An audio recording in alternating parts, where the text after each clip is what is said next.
Bonjour. Alors voilà, j'ai construit une dresselle. Par commodité, j'ai tout installé sur un portique, ce qui fait que c'est plus commode si je veux la tester sur une voiture. Je n'ai qu'à mettre les pinces de la batterie via la PVM. Pour l'instant, je me sers d'un alternateur que j'entraîne par un gros moteur. Ceci afin d'avoir exactement l'ampérage et le voltage qu'il y aurait sur une voiture. Alors, dans un premier temps, je vais la mettre en fonctionnement avec l'alternateur. Je vais vous faire montrer que j'arrive à peu près à avoir au niveau de 25 ampères, 26 ampères, pas loin de 2 litres de gaz par minute. Ensuite, je ferai une démonstration sur un chalumeau. Et puis, je vous expliquerai un petit peu le fonctionnement de la machine. Alors voilà, je vais mettre en route. Ça va être un peu bruyant. Voilà, ça tourne. Alors là, il y a le gaz qui arrive dans le dealer. Ici, la dresselle est ici. Après, je prendrai la caméra à la main pour vous faire montrer. Donc en fait, ici j'ai fait un débitmètre que j'ai gradué avec une bouteille de 1 litre. Donc je vais me référer sur 30 secondes. Donc en gros ici, sur la trace ampère-métrique, là j'ai 20 ampères, je vais monter un peu. Alors là ici j'ai presque 28 ampères. Donc on va voir ce que ça donne. 28 ampères.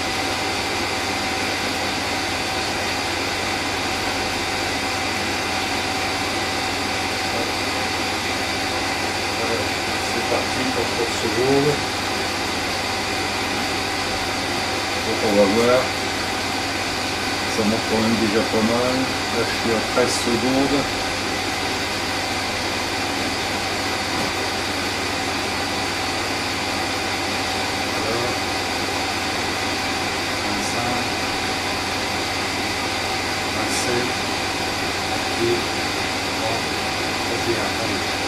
Voilà, stop.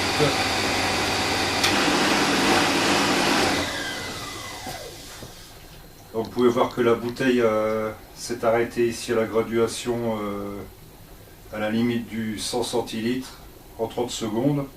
Donc ça fait 8 centilitres, donc 8 et 8, 16, 80. Donc en gros j'ai, on va dire 95 centilitres, moins les 10 centilitres que je déduis pour le début parce qu'il n'y a pas d'eau. Donc ouais, bah, je suis pas loin de 2 litres, hein. Je suis à 1 litre 90, 1 litre 90 de gaz par minute avec 28 ampères. Donc maintenant ce que je vais faire, c'est que je vais vous faire montrer avec le chalumeau ce que ça donne.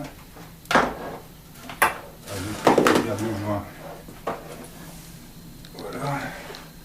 Alors j'ai fait un petit chalumeau artisanal qui marche plutôt pas trop mal. Alors c'est moins facile à raccorder que ça n'y paraît. Voilà. On va faire une petite démonstration sur des boîtes de coca. Voilà, alors je remets l'installation en route.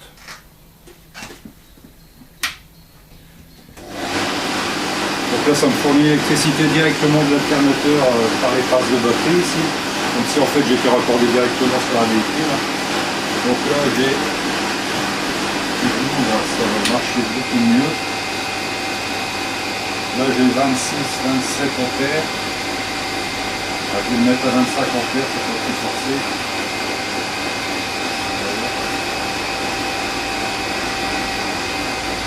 Là j'ai 26 ampères. Alors, je vais allumer la flamme. Voilà. Plutôt pas trop mal. Belle petite flamme genre laser. Et alors, voilà ce que ça va donner.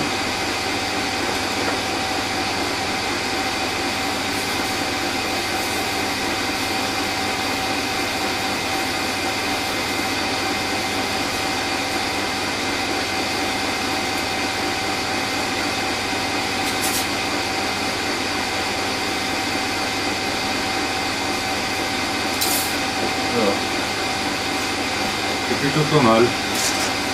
On va refaire le même avec cette colle ici.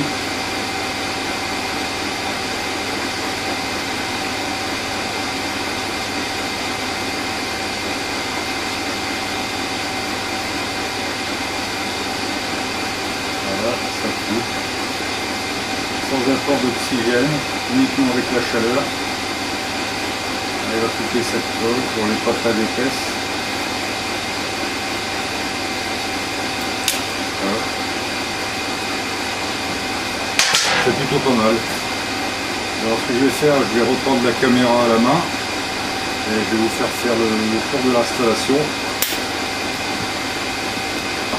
de façon à vous expliquer un peu comment ça fonctionne.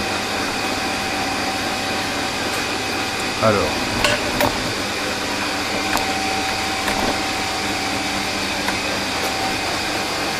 donc voilà. Alors on va tourner un peu. Là j'ai même pas ouvert le voltage. Voilà. Alors voilà la dry cell. Vous pouvez constater ça bulle plutôt pas mal. Hein. Alors elle est alimentée par ce réservoir qui est ici. Voilà. Alors l'eau descend via ce tube ici, arrive dans la selle de chaque côté, passe par l'électrolyseur, remonte en bulant, repart dans le réservoir, on peut voir les bulles, hein. Voilà. Alors l'excédent d'eau de solution sodique retourne dans le réservoir, les bulles restent en suspension, elles arrivent ici dans ce tuyau, elles passent dans ce gros bulleur ici, on peut voir que ça bulle pas mal. Alors sur les côtés j'ai mis 2 petits bulleurs supplémentaires par sécurité parce que lors de mes premiers essais les coupe-feu n'étaient pas au point et j'ai eu un méchant retour de flamme qui m'a fait sauter l'installation. Alors pour alimenter le tout, donc après je termine d'abord ça. Ici j'ai mis un clapet de sécurité. Ici tout simplement. C'est embouti dedans mais sans collier, donc s'il y a vraiment trop de pression, il saute tout seul, ça évite des désagréments. Alors là ça passe par ce petit tuyau, les coupe-feu, et puis ça arrive ici dans le tuyau, voilà, comme ça, pour arriver ici dans ce petit chalumeau artisanal. Ça c'est la canette que je viens de découper. Alors, lors de mes premiers essais, j'avais réalisé directement, je mettais directement le courant sans passer par une PVM, mais c'était assez coton à régler parce que j'avais directement l'ampérage de la batterie ou de l'installation électrique ou de l'alimentation stabilisée. Donc j'ai fait une PVM, j'ai été chercher les plans sur internet, il y a pas mal de sites qui vous donnent les plans directement. Donc voilà, on va peut-être du mal un peu à voir parce que c'est fermé et qu'il y a les pinces, mais sinon ça marche plutôt pas mal quoi. Voilà. Alors ça me permet de pouvoir régler de 1 ampère jusqu'à 30-40 ampères. Bon, il se fait que mon installation, je vais vous faire montrer d'ailleurs, mon installation avec l'ampèremètre entraîné par un moteur ne fournit que un petit 30 ampères. Et disons qu'au bout d'une heure, l'alternateur commence à fatiguer un peu et j'arrive à un débit malheureusement de 26-27 ampères, donc c'est un peu limite pour continuer à expérimenter. Donc là je vais aller dans une casse chercher un alternateur d'environ 100 ampères. Là ça va marcher extrêmement bien. Donc pour revenir à la PVM, bon bah elle est assez costaud parce qu'il y a 2 MOSFET de 75 ampères, une ultra diode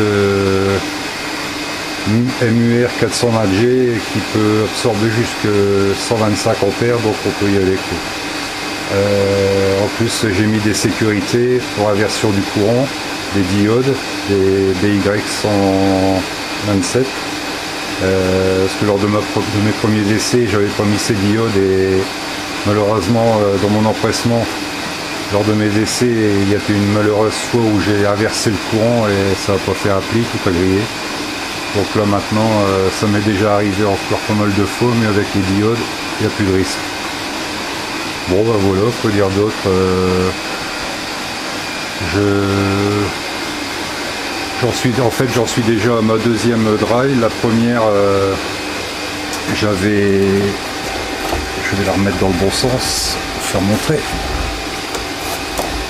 Voilà. Oh là, ça va tomber. Donc voilà. Donc en fait la première était exactement comme ça d'extérieur. Le changement se base à l'intérieur sur les plaques. J'avais fait au niveau des sorties et des entrées, j'avais percé toutes mes plaques idem. Mais je me suis aperçu qu'il y a des sites qui préconisaient des trous en alternance pour l'arrivée de la solution, à partir du centre, faire un trou gauche, l'autre plaque droite et vice versa et ainsi de suite. Et au niveau du flux de retour, deux trous plus petits pour leur monter les gaz. Et c'est vrai que j'ai un meilleur rendement. Bon, maintenant ce qui se passe, c'est que là c'est en phase de passivation, parce que j'ai vu sur un autre site qu'on conseillait de passiver les plaques, c'est-à-dire que j'ai eu la blague de m'apercevoir au bout de quelques heures de fonctionnement au début que la solution devenait noire. Et en fait c'est dû à une réaction corrosive des inox qui relâche du carbone, du fer, malgré que ce soit un inox spécial 316L. Donc là je suis en train de traiter les plaques. Donc je les ai fait marcher pendant 3 fois 24 heures avec rinçage en chaque fois entre deux. Ici j'en suis à ma troisième phase de 24 heures.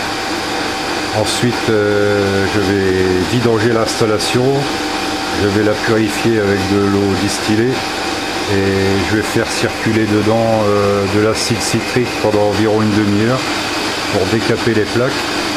Et ensuite je vais la remplir à nouveau, d'abord la laver, la nettoyer, la sécher et puis la remplir à nouveau de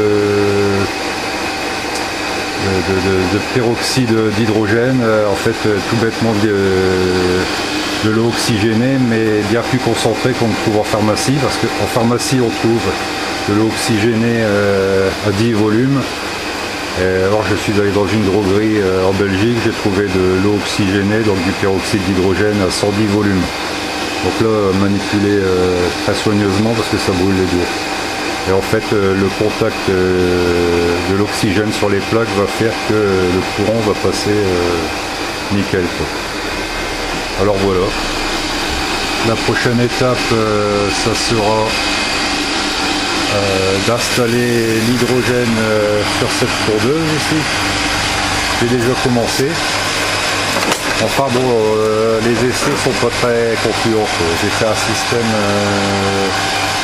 j'ai viré le réservoir, enfin tout ce qui était superflu. Et j'ai fait un système que je branche directement ici, là, sur ce raccord. Le problème c'est qu'il me faudrait beaucoup plus que 2 litres de débit par minute. Or, quand j'aurai changé mon alternateur, là j'aurai un débit de gaz plus constant et beaucoup plus fort pour arriver à peu près dans les 4 à 5 litres par minute. Et là ça devrait aller. Parce que ce qui se passe c'est que ça veut démarrer, mais il y a quelque chose qui fait qu'on sent qu'il n'y a pas assez d'énergie qui arrive. Donc voilà, je vais peut-être risquer d'essayer de replacer le pied. Il arrive. Non, ça ne va pas. Bon. Là, ça fera l'objet d'une prochaine vidéo quand j'aurai mis tout ça au point. De toute façon, ça va tout sauter. On voit que ça veut démarrer, mais il y a une modification à faire au niveau d'étincelles d'allumage. Il faut supprimer une des deux étincelles pour faire un montage électronique. J'ai vu ça sur internet aussi. Voilà. Donc si vous voulez des résultats, faites comme moi, cherchez bien, fouillez bien dans internet, il y a tout ce qu'il faut. Il faut juste un peu de temps. Alors, prochaine vidéo, je mettrai en ligne déjà comment dirais-je, le matériel que j'ai utilisé avec les sections, le type, la qualité. Comme ça, celui qui veut déjà réaliser ça dans un premier essai, c'est déjà plutôt pas mal. Voilà.